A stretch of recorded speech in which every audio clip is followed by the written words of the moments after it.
pagi hari ini. Sebab itu kami yakin dan percaya pengurapan Tuhan, kuasa otoritas Allah ada atas hamba-Mu ya Tuhan, sehingga boleh berkata-kata seturut kebenaran firman-Mu. Firman-Mu adalah Engkau sendiri ya Tuhan, sebab pada mulanya adalah firman. Firman itu bersama-sama dengan Allah dan firman itu adalah Allah sendiri. Pagi hari ini kami mau duduk diam, kami mau belajar menghormati kebenaran firman Tuhan. Kami mau belajar menjadi pendengar yang baik, membuka tanah hati kami, membuka telinga pendengaran kami, memberikan waktu kami untuk mendengarkan firman Tuhan. Kami terbuka, kami mau dibentuk, kami mau ditegur, kami mau dinyatakan kesalahan kami mau dididik dalam kebenaran firman Tuhan.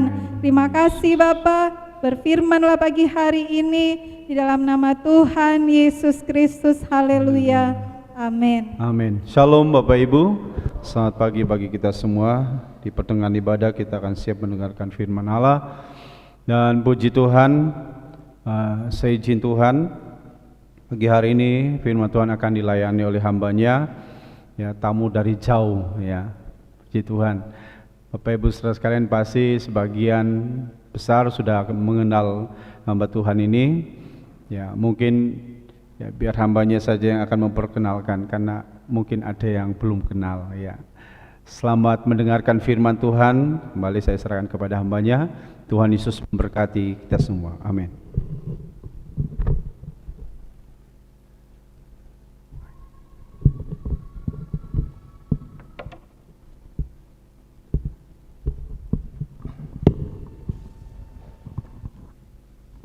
Haleluya. Haleluya. Ya, puji Tuhan. Selamat pagi, salam sejahtera bagi kita semua dalam kasih Tuhan kita Yesus Kristus. Saya bersyukur kepada Tuhan Yesus bisa ada di tengah-tengah jemaat GPD Narwastu, ya. Ya, GPD Narwastu di tempat ini pada pagi hari ini. Tidak direncanakan saudara, tapi kita percaya apapun yang terjadi itu dalam kehendak dan rencana Tuhan. Puji Tuhan, tadi sudah sempat disebut nama saya, kemudian mungkin ada beberapa jemaat yang sudah mengenal kami, tapi memang kita jarang-jarang datang saudara. Ya, dulu waktu kami masih di Malang, kami sering ke sini, tapi setelah kami pindah ke Kupang, NTT tahun 2016, ya tentu saja tidak bisa sesering sebelumnya. Ya, tadi sudah disebutkan nama saya Donald Waworuntu. Saya melayani di Kota Kupang. Saya lebih khusus melayani di bidang pendidikan. Saya mengajar di sekolah teologia.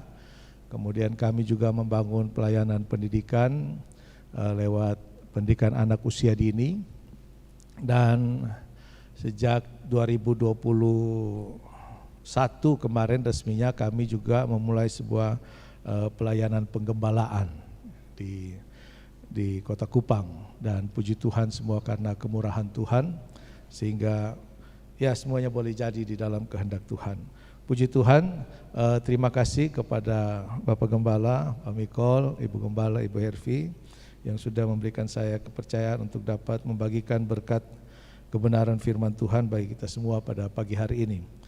Baik, mari kita membuka Alkitab kita di dalam surat Efesus.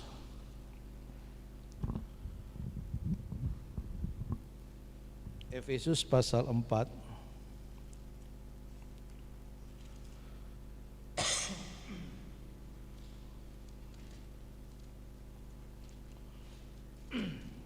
Mohon maaf, saya ini lagi flu berat dan batuk, jadi memang tidak rencana untuk kesini, tapi ya begitulah, puji Tuhan. Oke, terima kasih.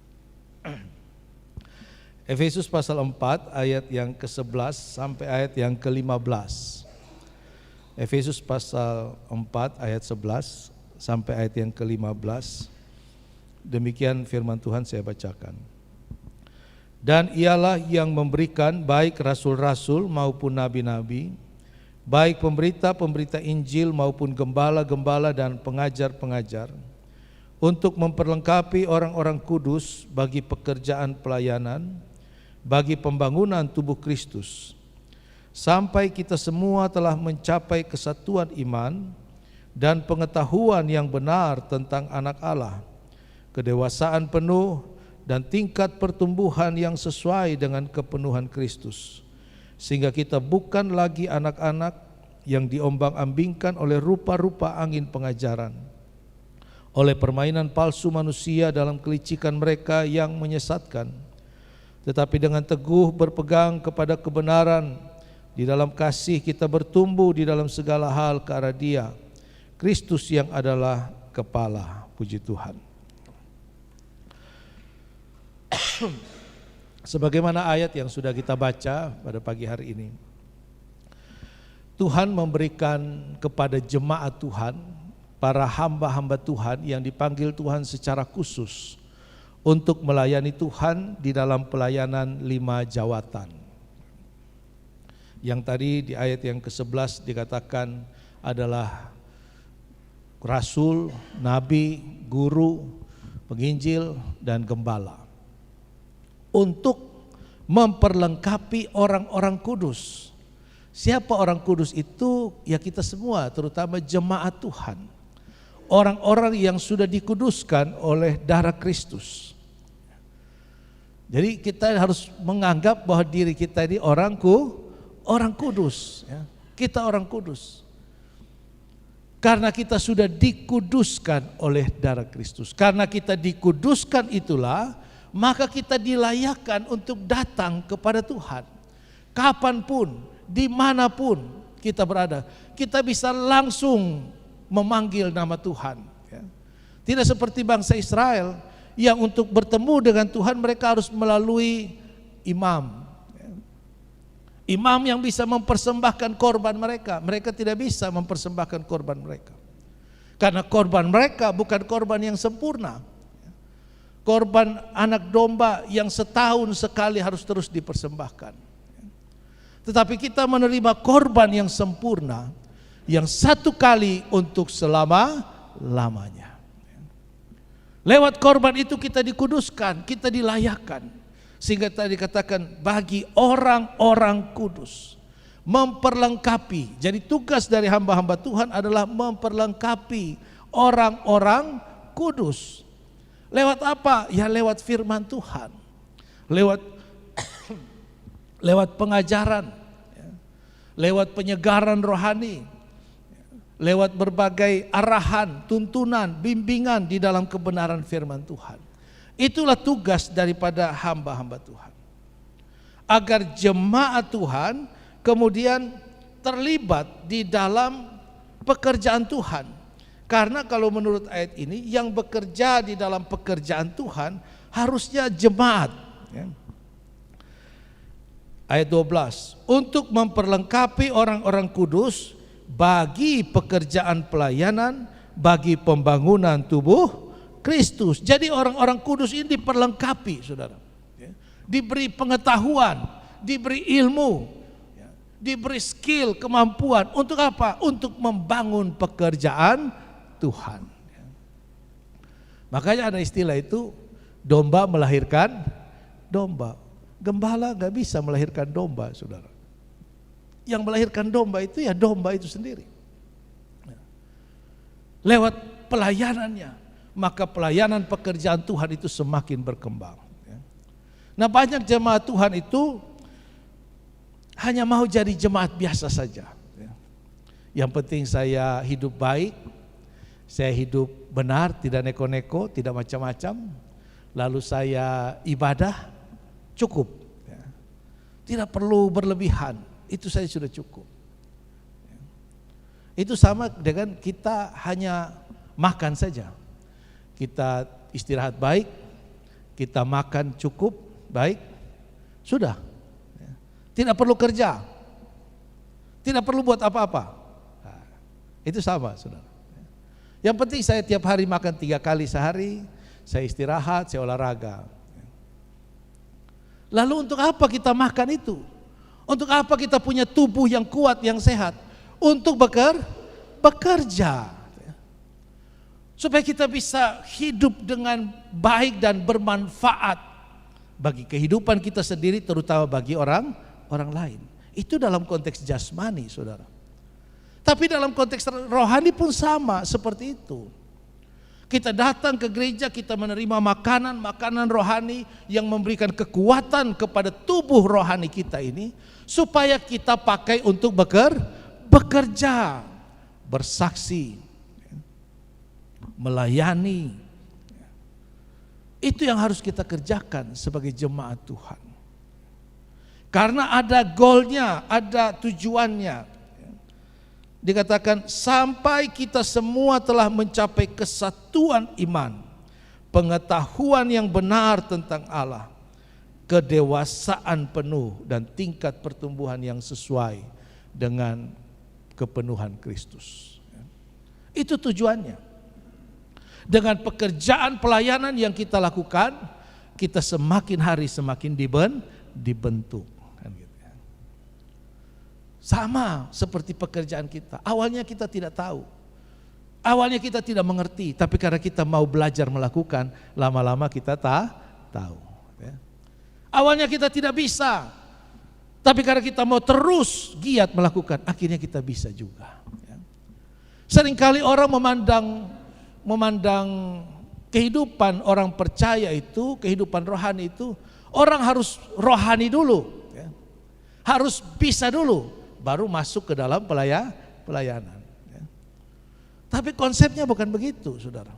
Ketika kita terlibat di dalam pelayanan, lama-lama kita berubah. Ya. Ada orang bilang, aduh saya ini masih hidup gak benar, ya. Hidup saya masih kacau balau, nanti kalau hidup saya sudah benar, baru saya ibadah. Nah, itu konsep yang keliru. Beribadahlah, melayanilah, maka kemudian Tuhan akan mengarahkan hidup kita perlahan-lahan. Amin. Ya. Kan begitu. Sama misalnya kayak kita sakit. Lalu, aduh saya masih sakit, buat apa saya ke dokter? Nanti kalau saya udah sehat baru saya ke dokter. Kan begitu? Buat apa? Justru orang sakit itu, Yesus katakan orang sakit itulah yang membutuhkan dokter. Kalau sudah sehat itu tidak perlu dokter lagi. Nah seringkali gereja Tuhan itu hanya seperti etalase. Hanya seperti showroom yang memamerkan kehidupan orang-orang percaya yang sudah mengkilap. Kalau kita pergi ke showroom mobil itu pasti semua mengkilap, gak ada yang jelek-jelek. Ya. Di dalamnya mungkin jelek, tapi di luar tuh mengkilap semua. Ya. Tapi gereja bukan itu. Gereja salah satunya adalah bengkel. Amin. Ya. Untuk memperbaiki kehidupan orang percaya. Jadi tanggung jawab hamba Tuhan memperbaiki, tapi tanggung jawab umat Tuhan mau datang menyerahkan dirinya. Ya. Merendahkan hatinya untuk dibentuk. Untuk diperbaiki supaya bisa berfungsi. Sama-sama katakan berfungsi. Ya. Nah, kualitas jemaat yang Tuhan rindukan adalah mencapai sebuah kedewasaan rohani. Itu kualitas jemaat yang Tuhan rindukan, yang Tuhan impikan. Menemukan jemaat-jemaat Tuhan adalah jemaat yang dewasa. Kita bukan hanya dewasa di dalam jiwani kita, bukan hanya dewasa di dalam jasmani kita, tapi mari kita juga bertumbuh dewasa di dalam rohani kita. Amin. Nah, ada beberapa hal yang dapat kita pelajari mengenai bagaimana kita menjadi dewasa atau tanda-tanda kedewasaan rohani itu. Yang pertama mari kita lihat di dalam Ulangan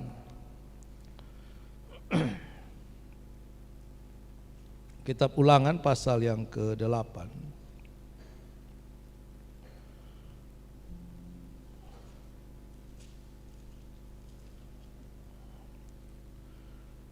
Kita baca ayat 1 mulai. Segenap perintah yang kusampaikan kepadamu pada hari ini haruslah kamu lakukan dengan setia, supaya kamu hidup dan bertambah banyak dan kamu memasuki serta menduduki negeri yang dijanjikan Tuhan dengan sumpah kepada nenek moyangmu. Ingatlah kepada seluruh perjalanan yang kau lakukan atas kehendak Tuhan Allahmu di padang gurun selama 40 tahun ini dengan maksud merendahkan hatimu dan mencobai engkau untuk mengetahui apa yang ada dalam hatimu, yakni apakah engkau berpegang pada perintahnya atau tidak. Jadi ia merendahkan hatimu, membiarkan engkau lapar dan memberi engkau makan mana yang tidak kau kenal dan yang juga tidak dikenal oleh nenek moyangmu, untuk membuat engkau mengerti bahwa manusia hidup bukan dari roti saja, tetapi manusia hidup dari segala yang diucapkan Tuhan. Pakaianmu tidaklah menjadi buruk di tubuhmu, kakimu tidaklah menjadi bengkak selama 40 tahun ini. Maka haruslah engkau insaf bahwa Tuhan Allahmu mengajari engkau seperti seorang mengajari anaknya. Puji Tuhan. Apa yang membuat kita dewasa adalah persoalan, masalah, tantangan, perbedaan. Itu yang membuat kita menjadi dewasa. Saat kita sakit, saat itu kita mengerti bahwa kita harus belajar menghargai kehidupan ini. Kita harus belajar menjaga kesehatan kita. Seringkali orang itu tunggu sakit dulu, tunggu sakit dulu, baru sadar, wah iya saya sudah kelebihan makan ini dan itu, atau saya sudah kelebihan bekerja, kurang beristirahat. Saat kita kehilangan, baru kemudian kita mengerti bagaimana kita menghargai berkat yang Tuhan berikan kepada kita. Bagaimana kita harus merawat, menjaganya dengan sebaik-baiknya. Saat kita dibohongi, kita ditipu, baru kita belajar kemudian menjadi lebih bijaksana, ya kan? Banyak orang baik itu suka ditipu. Kadang-kadang orang bilang, aduh saya ini sudah baik kok ditipu. Ya justru karena terlalu baik itu ditipu. Ya. Tapi sebenarnya bukan karena baiknya, tapi karena, mau bilang bodoh juga gak enak ya, kurang bijaksana. Nah, gitu ya. Orang baik itu merasa semua orang itu baik. Ya. Karena dia bisa dipercaya, dia merasa semua orang juga bisa dipercaya. Ya. Padahal tidak selalu begitu. Makanya orang-orang jahat itu susah ditipu juga, karena mereka tahu tidak semua orang jahat, tidak semua orang baik. Ya. Jadi dia waspada, dia hati-hati. Banyak orang baik itu, aduh saya udah kasihannya dia, ya. Nah tapi ketika kita mengalami itu lalu kita mulai belajar, oh ternyata kita harus berhati-hati, ternyata kita harus waspada. Ya. Ternyata kita harus ada istilah check and recheck. Memang harus begitu, itulah kehidupan saudara. Dan kehidupan itu mengajari kita supaya kita menjadi dewasa. Karena nilai sesuatu itu bergantung kepada prosesnya. Bergantung kepada proses. Semakin sulit, semakin sukar sebuah proses, maka nilai dari proses itu akan semakin tinggi, semakin baik. Itu kita bisa lihat di dalam firman Tuhan. Kita tadi dikatakan Tuhan mengajar bangsa Israel dengan keras. Tuhan, Alkitab katakan, aku membuat kamu lapar di padang gurun. Kalau lapar di padang gurun ini mau lari kemana saudara? Ya kan? Kalau kita di tengah masyarakat, keluarga mungkin kita kekurangan, kita tidak ada uang, kita bisa minta tolong ke keluarga, tetangga mungkin atau apa. Urgen gitu. Tapi kalau di tengah padang gurun mau minta tolong ke siapa? Mau lari kemana? Tidak tahu timur, barat, utara, selatan di mana itu. Tapi Tuhan sengaja membawa bangsa Israel ke posisi itu. Untuk supaya mereka direndahkan hatinya. Amin. Karena orang yang rendah hati itulah yang dapat dibentuk oleh Tuhan. Hanya orang yang rendah hati yang bisa dibentuk oleh Tuhan. Tanpa kerendahan hati, kita tidak bisa dibentuk oleh Tuhan. Dan cara untuk merendahkan hati itu seringkali melalui persoalan, melalui tantangan. Kalau kita lihat raja, 3 raja pertama bangsa Israel, Saul, Daud, Salomo. Raja Saul itu dicatat sejak dia menjadi raja itu di dalam 1 Samuel pasal 9. Lalu sampai roh Tuhan meninggalkan dia itu 1 Samuel pasal 15. Artinya 6 pasal Tuhan mencatat Saul sejak dia menjadi raja sampai secara de jure kekuasaan raja itu diambil dari dia. 6 pasal. Lalu kalau kita lihat Salomo dalam segala kemegahannya, kebesarannya, kehebatannya, dia dicatat sejak dia dilantik menjadi raja di dalam 1 Raja-Raja pasal 1 sampai dicatat dia mati, meninggal itu di 1 Raja-Raja pasal 11. 11 pasal mencatat tentang pelayanan daripada Salomo sejak dilantik sampai hari matinya. Daud itu dicatat sejak dia diurapi menjadi raja dari 1 Samuel pasal 16 sampai 2 Samuel pasal 24. Ada 39 pasal. Sudah lihat? Jauh bedanya. Salomo 11 pasal, Saul 6 pasal, Daud 39 pasal dicatat. Sejak dia diurapi menjadi raja, melalui proses selama belasan tahun untuk sampai kepada posisi raja dan pelayanannya selama dia menjadi raja. Hampir 40 pasal, saudara. Dia melayani bangsa Israel 40 tahun, berarti hampir 1 pasal 1 tahun. Saudara lihat. Dan hari ini bendera Israel itu dipakai bintang Daud. Hari ini kalau orang pergi ke Israel, orang tidak cari kuburannya Saul di mana. Orang tidak cari kuburannya Soleman di mana, tidak. Orang cari kota Daud, kuburan Raja Daud. Proses yang dialami yang begitu sulit, begitu berat. Wah, itu menghasilkan sebuah mahakarya daripada Tuhan yang luar biasa, saudara. Dan kehidupan Daud dikenang sampai hari ini. Selalu kehidupannya menjadi pelajaran mulai dari anak sekolah minggu sampai ke lansia, saudara. Mengajar bagaimana kehidupan Daud itu. Adalah orang yang diproses oleh Tuhan. Sehingga dia betul-betul menjadi dewasa di dalam rohaninya. Orang yang dewasa rohani, nanti kita akan lihat. Dia tahu membedakan mana kehendak Allah, mana bukan kehendak Allah. Suatu saat ketika Saul mencari Daud, lalu kecapean tidur di tengah padang. Lalu Daud pergi menghampiri Saul, kan kita tahu cerita itu. Lalu panglima daripada Daud bilang, hari ini Tuhan telah menyerahkan dia ke dalam tangan Tuanku. Gak usah Tuhan bunuh dia, saya saja, saya tikam 1 kali. 1 kali saja, tidak usah 2 kali.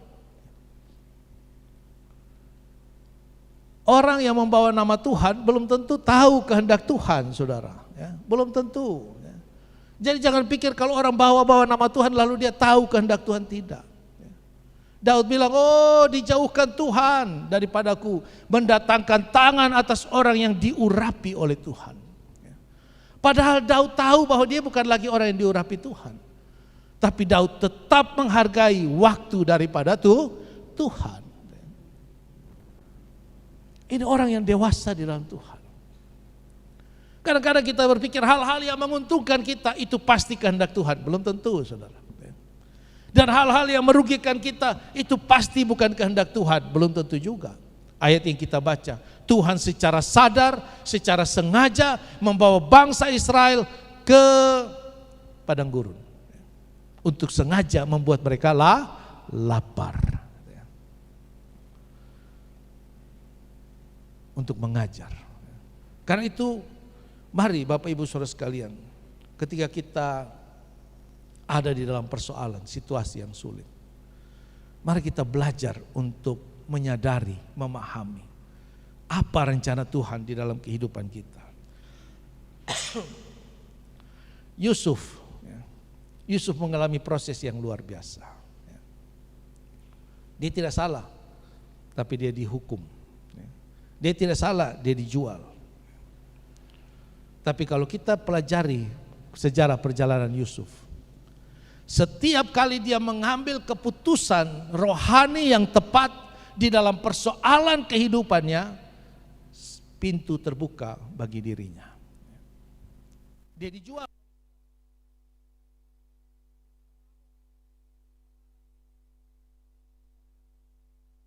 Lalu pintu terbuka bagi dirinya, dia dibeli oleh Potifar.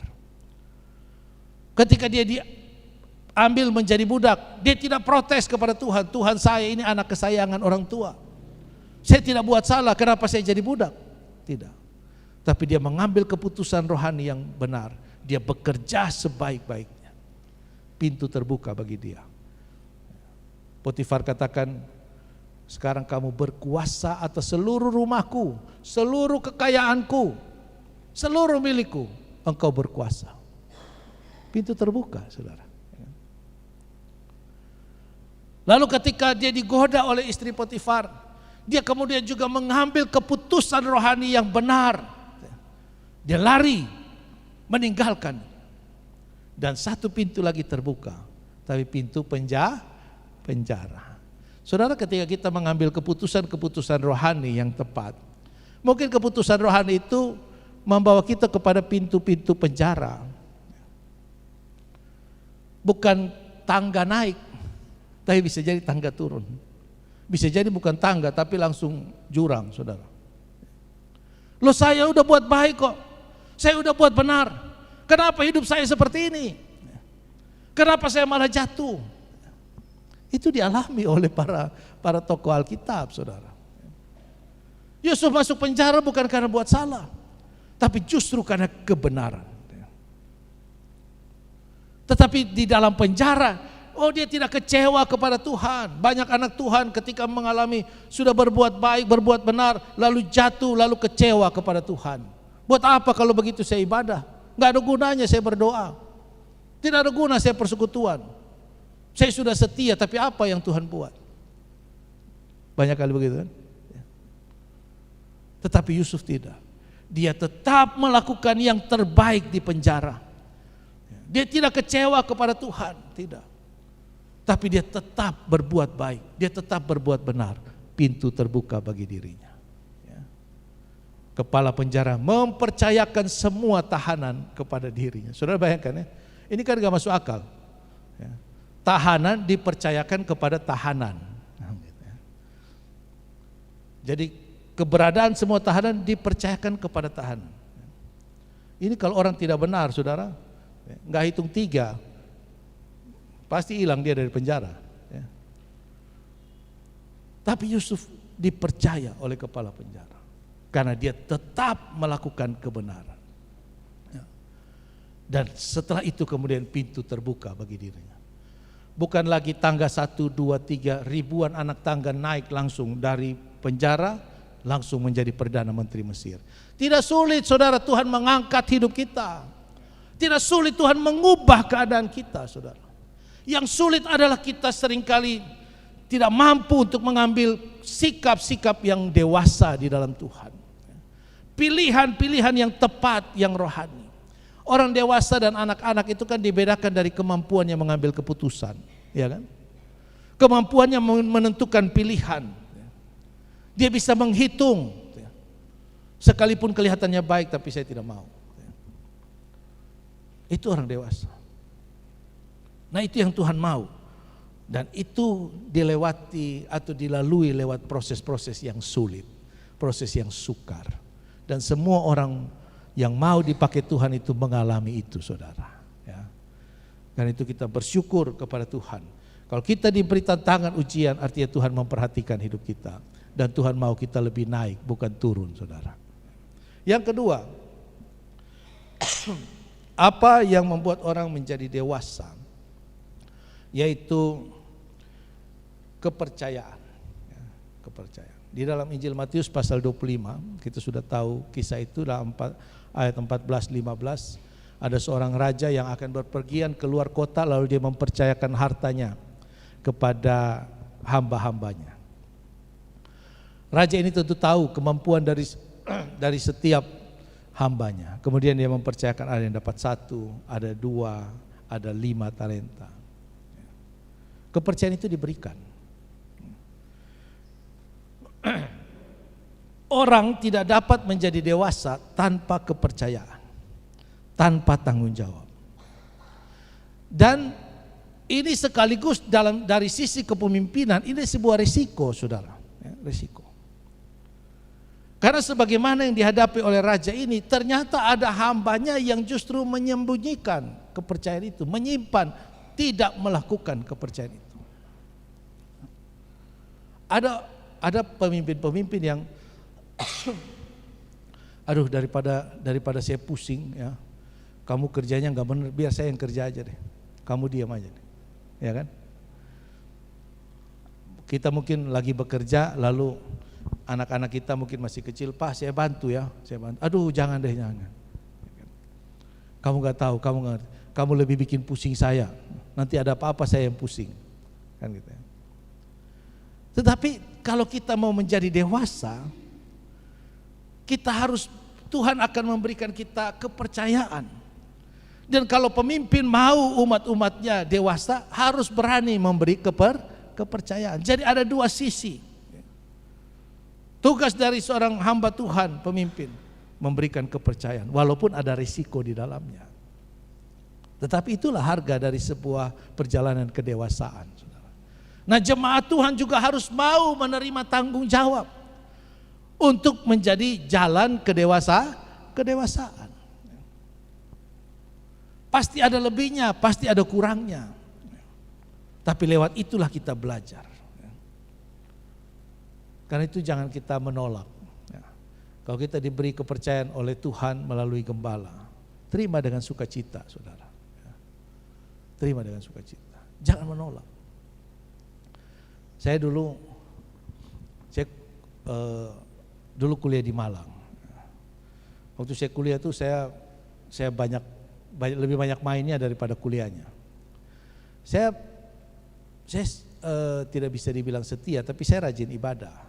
Artinya setiap hari Minggu saya pasti beribadah. Hanya saya beribadah hanya untuk membuat saya nyaman.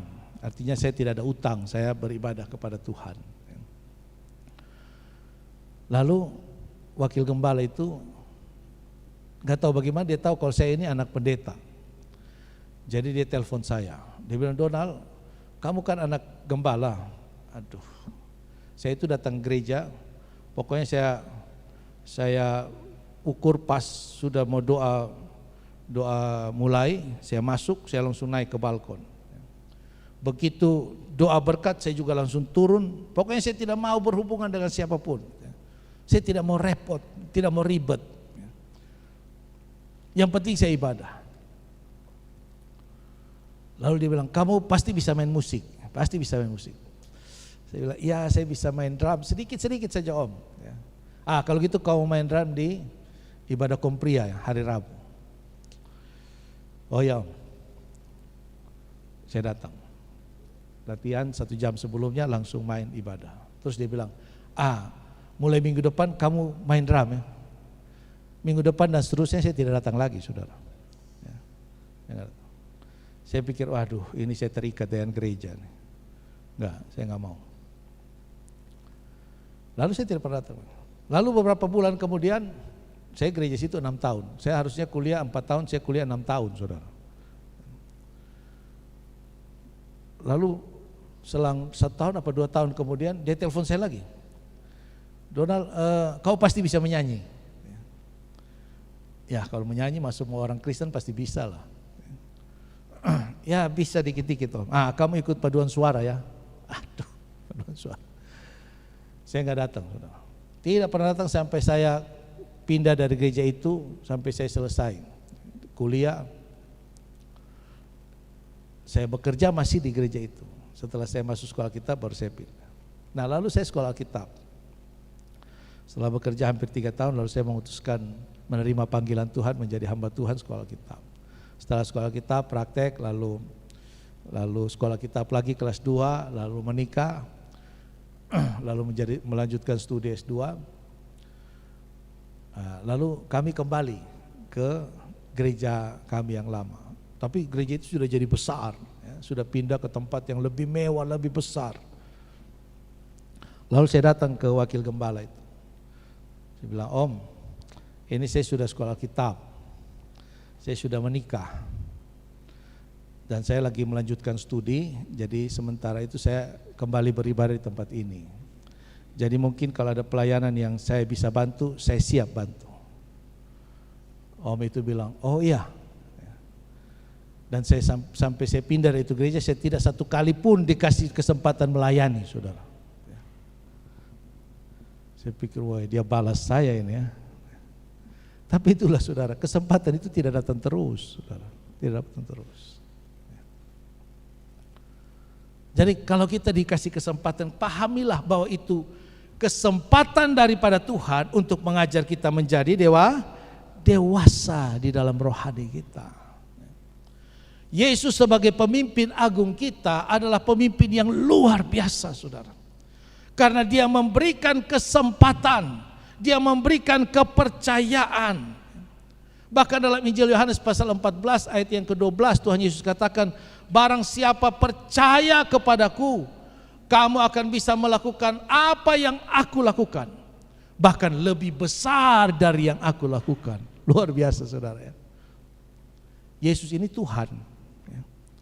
Tapi dia tidak sombong. Ada banyak pemimpin itu yang sombong. Memangnya kamu bisa apa? Jangan mimpi kamu bisa lebih dari saya. Sama seperti saya tidak mungkin. Ada kan model-model pemimpin begitu. Tapi Yesus dia bilang, asal kamu percaya, kamu juga bisa melakukan apa yang aku lakukan. Wah ini luar biasa saudara. Bahkan hal-hal yang lebih besar dari yang aku lakukan. Ini luar biasa saudara. Tuhan kita memberikan kita kepercayaan. Tapi itu melalui hamba-hamba Tuhan. Bahkan Tuhan memberikan motivasi bahwa kita pun sanggup untuk melakukan hal-hal yang besar. Tapi perjalanan 1000 mil itu dimulai dari sebuah langkah pertama. Amin. Kalau kita tidak memulai, tidak akan bisa. Kalau kita tidak berani memikul tanggung jawab, kita tidak akan kemana-mana. Ada banyak jemaat yang puluhan tahun ikut Tuhan, ya modelnya begitu aja, tidak berubah. Tidak berubah. Pelayanan pekerjaan Tuhan, Bapak Ibu Saudara sekalian, adalah media yang paling baik untuk menguji ketaatan, kesungguhan, dan kesetiaan kita, serta ketulusan kita di dalam melayani, di dalam bekerja. Karena apa? Karena dalam pelayanan tidak ada gaji, saudara, ya kan? Kita bekerja habis-habisan untuk pekerjaan kita. Karena apa? Karena habis kita kerja kita dapat gaji. Kan begitu. Orang bisa pergi pagi pulang malam. Karena apa? Karena dia tahu setelah dia bekerja ini dia akan mendapat sesuatu. Tapi di dalam pelayanan pekerjaan Tuhan, kalau kita melayani Tuhan, habis itu kita dapat apa? Apa jaminannya kita dapat sesuatu dari Tuhan? Tidak ada jaminan. Kita tahu kita pasti diberkati, tapi berapa besarnya? Kapan diberkati? Tidak ada yang tahu. Itulah sulit. Sehingga seringkali ada banyak orang, saya menemukan ada beberapa gereja itu yang kemudian tidak berani buat panitia. Panitia Natal, panitia Paskah. Karena biasa habis panitia ini masalah besar. Kadang-kadang jemaat keluar gara-gara panitia itu. Saya sudah kerja setengah mati, saya berkorban. Terima kasih aja tidak. Malah saya dikatain macam-macam. Memangnya saya dapat apa di gereja itu? Ini ujian, sudah. Justru ujian itulah yang mendewasakan kita. Amin. Kadang-kadang kita mengukur semuanya dengan apa yang kita dapat. Bukan begitu cara kerja firman Tuhan, saudara. Karena itulah saya katakan, itulah ujian ketulusan kita. Kalau kita dalam pekerjaan kita diperlakukan semena-mena oleh bos kita, oh iya Pak. Ya. Kita tidak dihargai bos, iya nggak apa-apa. Ya. Saya kalau berhenti juga saya mau cari kerja di mana. Kan gitu. Jadi biar tidak senang juga bertahan saja.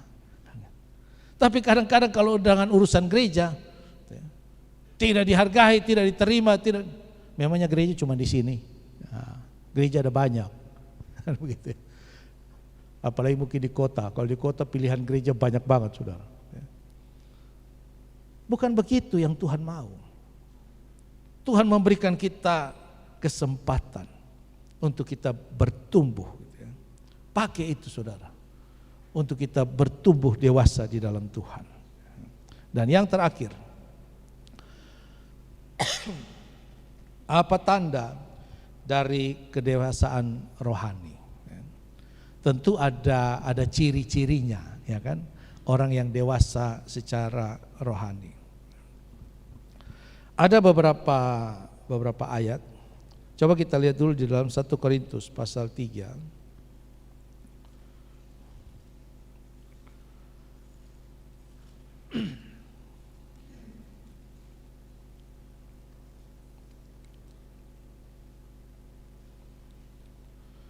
1 Korintus pasal 3 mulai ayat 1. Dan aku, saudara-saudara, pada waktu itu tidak dapat berbicara dengan kamu seperti dengan manusia rohani, tetapi hanya dengan manusia duniawi yang belum dewasa dalam Kristus. Susulah yang kuberikan kepadamu, bukanlah makanan keras, sebab kamu belum dapat menerimanya, dan sekarang pun kamu belum dapat menerimanya, karena kamu masih manusia duniawi. Sebab jika di antara kamu ada iri hati dan perselisihan, bukankah hal itu menunjukkan bahwa kamu manusia duniawi dan bahwa kamu hidup secara manusiawi? Orang-orang yang belum dewasa secara rohani itu tidak bisa makan makanan keras, ya. Tidak bisa menerima firman yang keras. Firman yang dicari berkat, pertolongan, perlindungan Tuhan, anugerah Tuhan, damai sejahtera, sukacita. Wah, itu yang dicari oleh orang-orang yang belum dewasa rohani. Orang yang belum dewasa rohani itu suka iri, ya. Makanya terjadi perpecahan. Kalau kita baca ayat-ayat selanjutnya, terjadi perpecahan dalam jemaat Korintus. Aku golongan Apolos, ya. Aku golongan, bahkan ada yang bilang, kalau saya golongan Kristus, kamu mau apa? Ya. Kamu masih, pemimpinmu masih manusia, kalau saya pemimpin saya langsung Tuhan. Kenapa? Ada iri hati. Ada perasaan harus merasa lebih baik dari yang lain. Kadang-kadang orang suka menjelekkan orang lain itu supaya apa? Supaya dia kelihatan lebih baik. Jadi cara untuk meningkatkan diri yang paling gampang itu menjelekkan orang. Dengan menjelekkan orang dia akan kelihatan lebih baik. Padahal dia juga tidak kemana-mana, dia di situ-situ aja. Hanya orang lain yang diturunkan sama dia. Ya. Kan gitu. Bapak Ibu Saudara sekalian, mari kita menjadi dewasa di dalam Tuhan. Orang-orang Farisi, kenapa Tuhan mengecam mereka? Bukan karena mereka tidak tahu firman Tuhan, saudara, tapi karena mereka tidak dewasa. Mereka berdoa di persimpangan-persimpangan jalan supaya orang tahu bahwa mereka rohani, ya kan? Mereka menyalahkan orang-orang yang berdosa. Oh Tuhan, ini kedapatan berzina, harus dilempar batu sampai mati. Mereka menunjukkan bahwa mereka hidup benar. Oh Tuhan, saya puasa seminggu 2 kali, tidak seperti yang di belakang ini, pemungut cukai. Itu yang justru Tuhan benci dari orang-orang Farisi, para ahli Taurat itu. Bukan mereka tidak tahu firman, tapi mereka menggunakan firman itu untuk menyombongkan dirinya, untuk membuat mereka merasa lebih baik dari yang lain. Nah, Lalu yang kedua, tadi di dalam Efesus pasal 4 ayat yang 11, 12 kita baca sampai ayat yang ke-15. Orang yang dewasa rohani, orang yang tidak mudah diombang-ambingkan oleh pengajaran sesat. Ya. Ini kita harus hati-hati saudara. Ya. Harus sungguh-sungguh hati-hati terhadap pengajaran-pengajaran yang sesat. Sempat ramai kemarin itu, ada jemaat yang juga tanya saya, karena ada di TikTok atau di mana itu ada hamba Tuhan yang pergi ke Israel, lalu dia bilang, saya sudah cek, saya sudah tanya semua orang di sini, orang Israel tidak lagi kasih perpuluhan, tidak lagi kasih perpuluhan. Saya sudah tanya, ini di belakang saya, ini tembok ratapan. Saudara, ini padahal saya tahu hamba Tuhan ini pintar, tapi kok kenapa bicara perpuluhan dia jadi bodoh? Ya jelas orang Israel tidak lagi memberi perpuluhan. Karena apa? Yang mengambil perpuluhan itu suku Lewi. Sekarang suku Lewi tidak ada lagi di Israel, saudara. Yang menerima perpuluhan itu imam. Sekarang tidak lagi imam di Israel.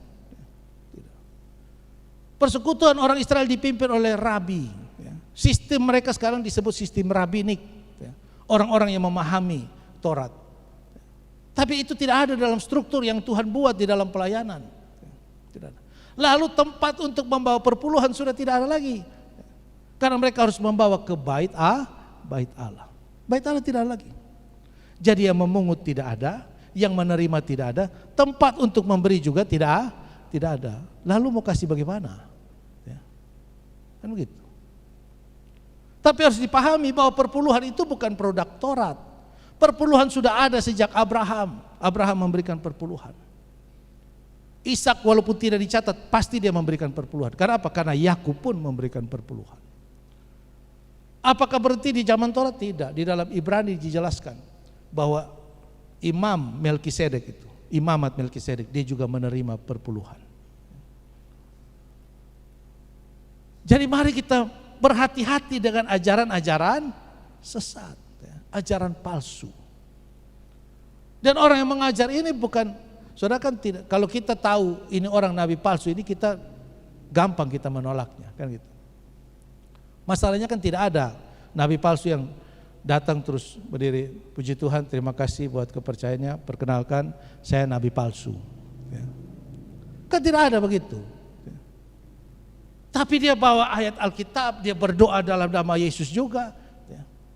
Seringkali kita tertipu. Tapi dia bicara Alkitab om, iyalah Alkitab, masa kitab lain dia. Kalau kitab lain kan kita sudah tahu pasti lain. Tapi dia sebut Yesus Tuhan, iya.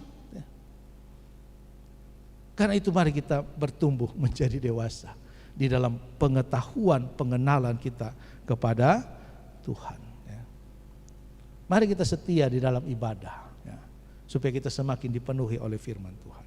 Nah, saya akan mengambil contoh Yusuf untuk mengakhiri firman Tuhan ini. Bagaimana proses daripada Yusuf? Karena yang terakhir, orang yang dewasa di dalam Tuhan adalah orang yang mengakui bahwa hanya karena pertolongan dan kesanggupan Tuhanlah yang membuat dia bisa melewati semuanya.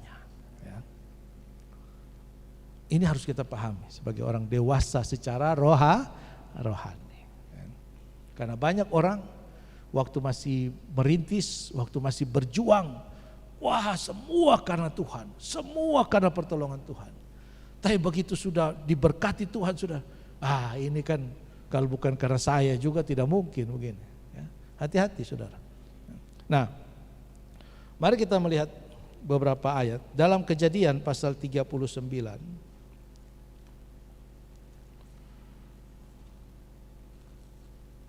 Kejadian pasal 39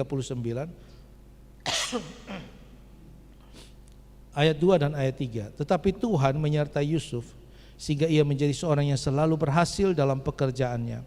Maka tinggallah ia di rumah tuannya orang Mesir itu. Setelah dilihat oleh tuannya bahwa Yusuf disertai Tuhan dan bahwa Tuhan membuat berhasil segala sesuatu yang dikerjakannya, maka Yusuf mendapat kasih tuannya dan seterusnya.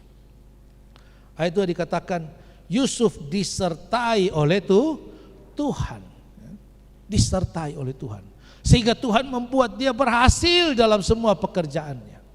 Tetapi yang menarik di ayat yang ketiga, Itu disebut setelah dilihat oleh Potifar ya, bahwa Yusuf disertai Tuhan. Artinya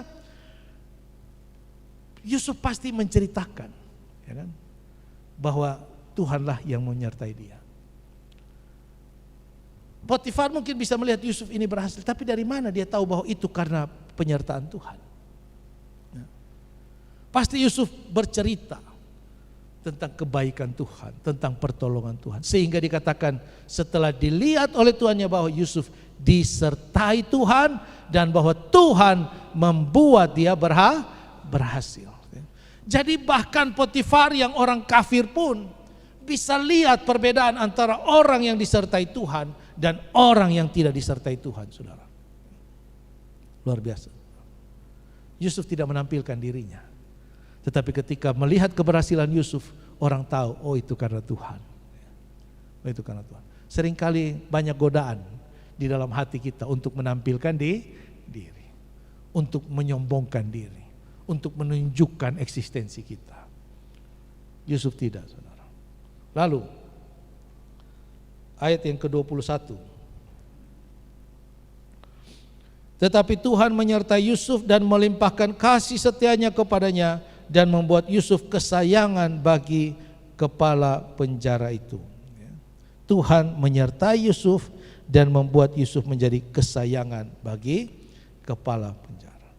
Pasti kepala penjara juga tahu bahwa Yusuf ini orang yang disertai Tuhan, sehingga dia berani mempercayakan penjara itu kepada Yusuf.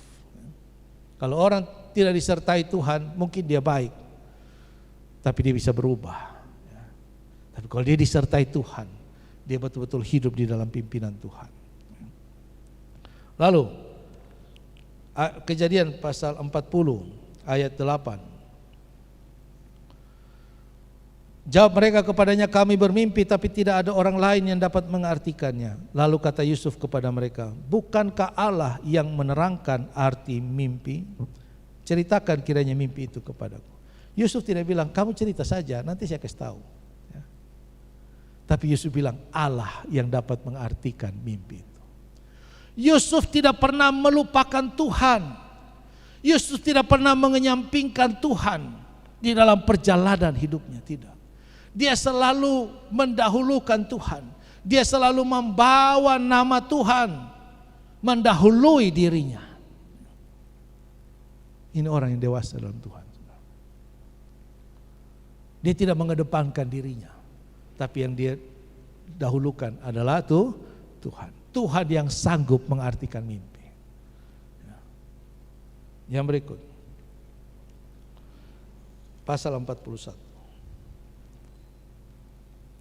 ayat 16. Yusuf menyaut Firaun, bukan sekali-kali aku, melainkan Allah juga yang akan memberitakan kesejahteraan kepada tuanku Firaun. Ya. Bukan aku, bukan. Tapi Tuhan, tapi Allah. Wah, ini luar biasa, saudara. Ya, luar biasa. Yusuf sama sekali tidak menampilkan dirinya, ya. Tapi dia menunjukkan kekuasaan Allah, kehebatan Allah, kedahsyatan Allah di dalam dirinya. Ayat 25. Lalu kata Yusuf kepada Firaun, kedua mimpi tuanku Firaun itu sama. Allah telah memberitahukan kepada Firaun apa yang hendak dilakukannya. Bukan saya, bukan Yusuf, tetapi Allah yang memberitahukan. Ayat 28. Inilah maksud perkataanku ketika aku berkata kepada tuanku Firaun, Allah telah memperlihatkan kepada tuanku Firaun apa yang dilakukannya. Ayat 32. Sampai 2 kali mimpi itu diulangi bagi tuanku Firaun, berarti hal itu telah ditetapkan Allah dan Allah akan segera melakukannya.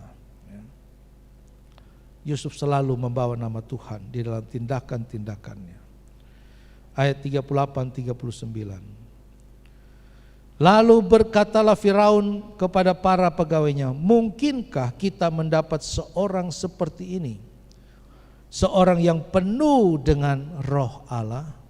Kata Firaun kepada Yusuf, oleh karena Allah telah memberitahukan semuanya ini kepadamu, tidaklah ada orang yang demikian berakal budi dan bijaksana seperti engkau. Saudara lihat, akhirnya Firaun seorang raja kafir, dia mengakui tidak mungkin orang bisa sehebat ini kalau tidak disertai oleh Allah. Tidak mungkin kita bisa menemukan orang sebijaksana ini kalau dia tidak disertai oleh Roh Allah, kalau dia tidak dikuasai oleh Roh Allah. Firaun mengakui kehebatan Yusuf, tapi Firaun juga mengakui bahwa itu karena Tuhan. Bagaimana saudara kita membawa nama Tuhan di dalam kehidupan kita, di dalam pergaulan kita, di dalam tugas pekerjaan kita, di dalam usaha-usaha pencarian kita? Apakah kita mengakui Tuhan, atau kita lebih ingin menunjukkan diri kita supaya orang kenal kita, supaya orang tahu kita, supaya orang lebih menghargai dan menghormati kita? Mari kita belajar dari Yusuf. Dia sudah betul-betul belajar untuk menjadi dewasa di dalam Tuhan, sehingga dia tidak lagi mendahulukan dirinya, dia mendahulukan Tuhan, sehingga hidupnya menjadi kesaksian bagi orang-orang yang tidak percaya. Dan yang terakhir, ujian yang paling sulit daripada Yusuf, di dalam pasal 45. Pasal 45, ketika kakak-kakak Yusuf terpaksa harus datang ke Mesir untuk mencari makanan karena kelaparan itu. Dan kemudian Yusuf akhirnya memperkenalkan dirinya. Ayat 5 sampai ayat yang ke-8. Tetapi sekarang janganlah bersusah hati dan janganlah menyesali diri karena kamu menjual aku ke sini. Sebab untuk memelihara kehidupanlah Allah menyuruh aku mendahului kamu. Karena telah 2 tahun ada kelaparan dalam negeri ini, dan selama 5 tahun lagi orang tidak akan membajak atau menuai, maka Allah telah menyuruh aku mendahului kamu untuk menjamin kelanjutan keturunanmu di bumi ini dan untuk memelihara kehidupanmu sehingga sebagian besar daripada kamu tertolong. Jadi bukanlah kamu yang menyuruh aku ke sini, tapi Allah. Dialah yang telah menempatkan aku sebagai bapa bagi Firaun dan tuan atas seluruh istananya, dan sebagai kuasa atas seluruh tanah Mesir. Wah, ini orang punya hati luar biasa, saudara. Dia seumur hidup dimusuhi oleh kakak. Dia mau dibunuh dan akhirnya dia dijual oleh kakak. Bagaimana saudara kalau kita mengalami itu? Mengalami. Tidak mudah, saudara, tidak mudah. Tapi Yusuf punya kedewasaan rohani, sehingga dia bisa mengambil keputusan-keputusan lewat kata-katanya yang tepat. Dia bilang, memang kamu menjual aku, tapi itu bagian dari rencana Allah. Orang mungkin memotong saya, orang mungkin menyusahkan saya, tapi itu bagian dari rencana Allah. Amin. Orang mungkin tidak menghormati saya, menghina saya, merendahkan, menjatuhkan saya, tapi itu bagian dari rencana Allah. Saudara, kalau kita punya sikap seperti ini, hidup kita tidak susah, saudara, tidak susah. Yang bikin kita susah ini seringkali kan perasaan kita, jengkel, marah, kecewa. Itu kan yang seringkali bikin kita susah. Kita lagi senang-senang pas lihat orang, ketemu orang yang menyakiti kita, perasaan kita langsung berubah. Dari yang senang tiba-tiba jadi marah, kan gitu. Jadi kita seringkali dipermainkan oleh perasaan. Yusuf tidak mau perasaannya dipermainkan oleh pikirannya, tapi dia menguasai hati pikirannya dengan kebenaran firman Tuhan, dengan pemahaman bahwa tidak ada yang terjadi di luar daripada kehendak Tuhan. Yusuf katakan, bukan kamu yang menyuruh aku ke sini, tapi Tuhan yang menyuruh aku ke sini. Untuk apa? Untuk memelihara kehidupan. Bapak Ibu Saudara sekalian, dan Yusuf mengakui Tuhanlah yang menempatkan dia menjadi penguasa atas seluruh tanah Mesir. Seringkali ketika kita merasa kita sudah berjuang menggapai sesuatu atas usaha kita sendiri, kita juga pasti akan berusaha mempertahankannya, ya kan? Oh, ini perjuangan saya, ini keringat air mata saya, masa mau diambil begitu saja? Oh, nggak bisa. Kita berkelahi, ya. Nggak bisa begitu. Yusuf dia menyadari bahwa dia sampai ke situ bukan karena usahanya dia, karena pemberian Tuhan. Mari Bapak Ibu Saudara sekalian kita menyadari ya, bahwa kalau kita sampai di titik ini dengan segala kelebihan dan kekurangan kita, itu dibawa oleh Tuhan ya. Sehingga kalau Tuhan izinkan kita kehilangan, kita tidak menjadi kecewa dengan manusia, dengan Tuhan, saudara. Karena kita merasa itu karena Tuhan. Tuhan yang memberi, Tuhan yang mengambil. Ayub katakan, terpujilah nama Tuhan. Ini luar biasa, saudara. Mari kita mencontohi, meneladani para tokoh Alkitab ini. Tidak heran mereka diangkat menjadi teladan bagi kita orang percaya. Karena mereka telah menunjukkan kualitas diri yang luar biasa sebagai orang-orang yang dewasa di dalam Tuhan. Tuhan mau sepanjang perjalanan kehidupan kita, kita ditemukan adalah orang yang dewasa di dalam Tuhan. Dalam kesetiaan kita, dalam ketulusan kita dalam melayani. Terimalah ya, kesempatan-kesempatan, kepercayaan-kepercayaan untuk kita menjadi dewasa di dalam Tuhan. Puji Tuhan, demikian kebenaran firman Tuhan. Kiranya memberkati kita semua. Mari kita bangkit berdiri. Kita naikkan itu pujian, Engkaulah perisaiku saat badai hidup menerpaku.